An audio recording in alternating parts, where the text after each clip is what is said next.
Newsru.co.il website. Article: Hamas continues executions of collaborators and members of hostile clans in Gaza. Published October 14, 2025 at 7:25 a.m.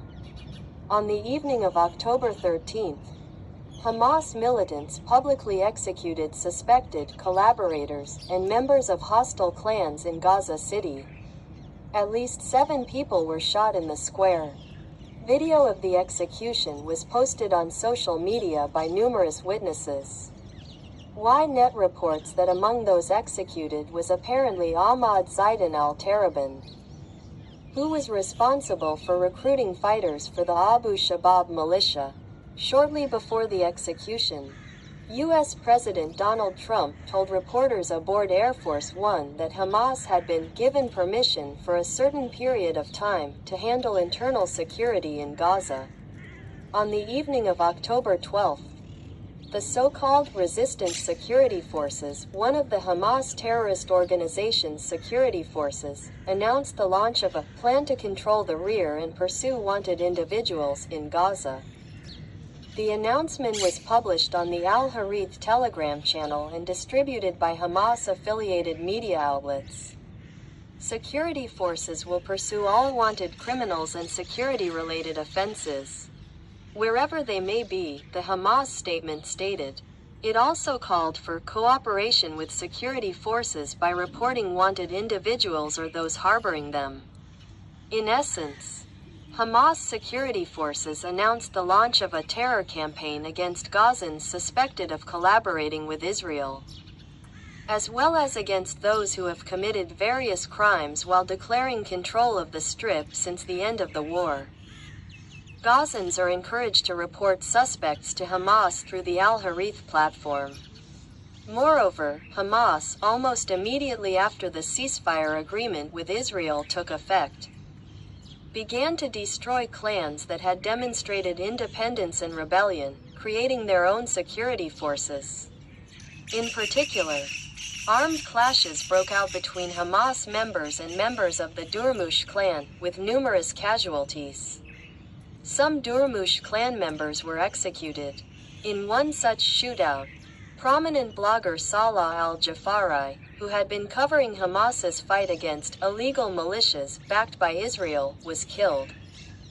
52 members of the Durmush clan were reported killed in clashes with Hamas militants. 12 Hamas activists were also killed in the shootout, including the son of Hamas Politburo member Bassem Naim, who resides in Qatar.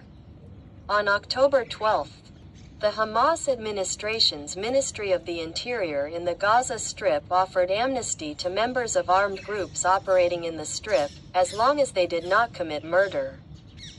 The Ma'an news agency reported, during the war, gangs emerged that exploited the chaos to commit crimes, including attacking property and looting humanitarian aid. However, not all those who joined these gangs have blood on their hands, the statement read. According to the document, members of the groups must surrender to the authorities by the evening of October 19th. Public safety and citizens' rights are a red line that must not be crossed. Among others, this amnesty was offered to members of the Abu Shabab clan, which controls part of Rafah. In the southern Gaza Strip, the Hamas terrorist group is exploiting the cessation of hostilities and the IDF's retreat to reassert its authority in the Gaza Strip. As a reminder, according to U.S. President Donald Trump's plan, an international force is to maintain order in the areas vacated by the IDF, but this force has not yet been formed. Hamas is taking advantage of the situation and the de facto permission received from Arab mediators in the U.S. According to the BBC, citing sources in the Gaza Strip, Hamas has called up approximately 7,000 fighters from the Gaza Security Force to retake the areas vacated by IDF troops under the terms of the agreement. They were informed of the mobilization by telephone, emphasizing that their task is to cleanse Gaza of criminals and Israeli collaborators.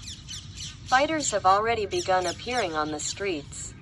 some in civilian clothes, others in the blue uniforms of the Gaza police. 5 new governors have also been appointed, all of them from the group's military wing. Some of them previously commanded brigades. This article is not reassuring. The situation in Gaza is complex. If you like my work, listen to other articles, give it a like. It will help spread the word.